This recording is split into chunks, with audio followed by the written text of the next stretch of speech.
गांव दिमापुर में कड़कड़ाती ठंड और झमाझम बारिश हो रही थी। हवा इतनी तेज चल रही थी कि कच्ची झोपड़ी के टाट और बांस हवा में उड़ रहे थे। उसी गांव में एक बूढ़ी माँ की झोपड़ी थी।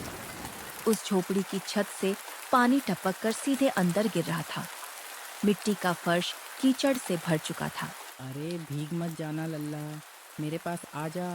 ये छत तो हर साल ऐसे ही टपकती है, भगवान जाने कब सुधरेगी।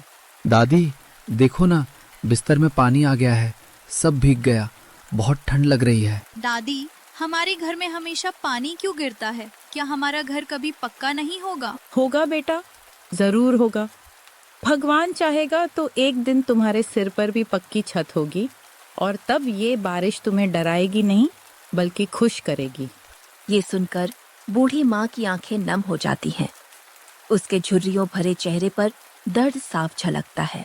बूढ़ी माँ के दिल में दर्द था, पर बच्चों के सामने उसने हिम्मत दिखाई। उसकी झोपड़ी भले ही टपक रही थी, मगर उसका दिल अब भी उम्मीद से भरा हुआ था। दरवाजा अचानक से खुलता है और बूढ़ी माँ का बेटा और बहू अंदर आते हैं।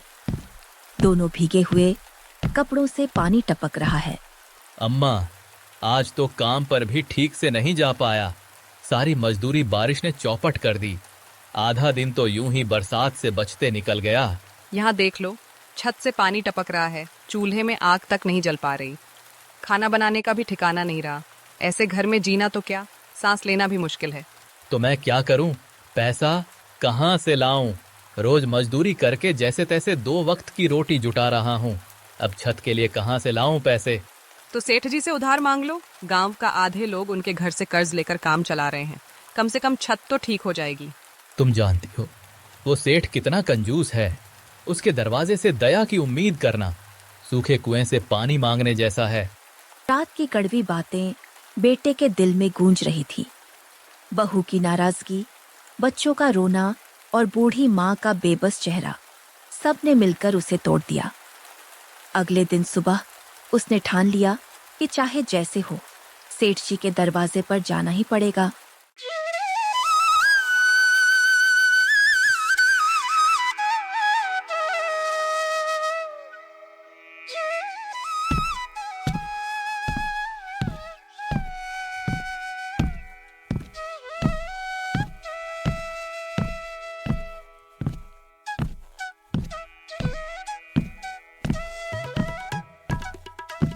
सेठ जी, मेरी अर्जी है। कल रात से हमारी छत टपक रही है, बच्चे ठंड से कांप रहे हैं। अगर थोड़ा पैसा उधार दे दो तो छप्पर ठीक करवा दूं। अरे राम राम, पैसा पेड़ पर उगता है क्या? सबको बांट दूं तो मेरे घर का क्या होगा? तेरे जैसे तो रोज आते रहते हैं। यह सुनकर गांव के कुछ लोग आपस में कानाफूसी करने लगते हैं।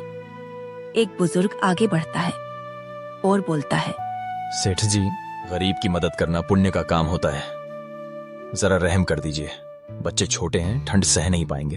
यह सुनकर सेठ ठहाका मारकर हंसता है और उस बूढ़ी माँ के बेटे की ओर गुस्से से देखता है। रहम दिली, ये सब गरीबों को किताबों और कहानियों में अच्छा लगता है। असल जिंदगी में तो पैसा ही सब कुछ है, और पैसा मैं ऐसे ही किसी को नहीं दे सकता। भगवान आपको लंबी उम्र दे सेठ जी। आप तो गांव के बड़े आदमी हैं, बस थोड़ा सा उधार दे दीजिए, मेरे बच्चे बीमार पड़ जाएंगे। सेठ बिना पसीजे तिरस्कार भरे लहजे में अपनी जेब से सिक्के निकालकर बेटा की ओर उछालता है। सिक्के जमीन पर गिरते हैं। ले, ये 5 रुपया, इससे छत तो क्या एक छेद भी नहीं भरेगा, लेकिन तेरी औकात इतनी ही है। गांव वाले चुप होकर देखते रह जाते हैं। रामू जमीन से सिक्के उठाता है। आंसू उसकी आंखों से टपकते हैं। उसकी आंखों में सिर्फ बेबसी थी। मदद मांगने आया था, लेकिन ताने और अपमान लेकर लौट रहा था। और सेठ, उसके लिए यह सब केवल तमाशा था। सबसे बड़ी मार भूख या ठंड नहीं, बल्कि अपमान होता है। बेटे की झुकी हुई नजरें और कांपते होंठ देखकर गांव के लोग भी अंदर से तिलमिला उठे। लेकिन सेठ, उसके कानों में जैसे इंसानियत की कोई आवाज पहुंचती ही नहीं थी। देखा तुम लोगों ने, सेठ का दिल कितना छोटा है। 5 रुपए फेंक कर सोचता है कि उसने मदद कर दी। गरीब के दुख में साथ न दे तो किस काम का पैसा? बच्चों पर रहम नहीं आया उसे। कैसी कठोरता है। एक जवान लड़का आगे बढ़ता है। उसकी आंखों में गुस्सा और जोश होता है। सेठ के भरोसे रहने से कुछ नहीं होगा, हमें ही कुछ करना होगा। हम सब मिलकर क्यों ना उसकी छत ठीक कर दें। 5-5 रुपए या थोड़ा थोड़ा सामान हर कोई देगा तो छप्पर बन जाएगा। बाकी गांव वाले एक दूसरे की तरफ देखते हैं। धीरे धीरे सबकी आंखों में चमक आने लगती है। एक एक कर सब हामी भरने लगते हैं। बिल्कुल सही कहा, गरीब का सहारा गरीब ही बन सकता है। हाँ, अगर आज हम सब साथ नहीं देंगे तो कल को हमारे घरों का भी यही हाल हो सकता है। जब जब अमीरी का घमंड इंसानियत को कुचलने लगता है, तब तब समाज का असली चेहरा गरीबों की एकता में दिखता है। गांव के लोगों ने ठान लिया, अब इस परिवार को अकेले नहीं सहना पड़ेगा। उन्हें नहीं पता था कि गांव वाले क्या सोच रहे हैं। उनके लिए तो बस ये बरसात लंबी और डरावनी थी। अचानक बाहर से कई आवाजें आती हैं। बांस की खटखट, रस्सियों की सरसराहट और लोगों की पुकार। बेटा चौंक कर बाहर निकलता है। भाई, अब रोने की जरूरत नहीं, हम सब मिलकर तुम्हारा छप्पर ठीक करेंगे। बेटा भावुक हो जाता है और कुछ नहीं बोलता। बूढ़ी माँ धीरे धीरे बाहर आती है। उसकी आंखों से आंसू बह रहे हैं। वह कांपते हाथ जोड़ देती है। भगवान तुम्हारा भला करे, आज तुम लोगों ने मेरा दिल जीत लिया।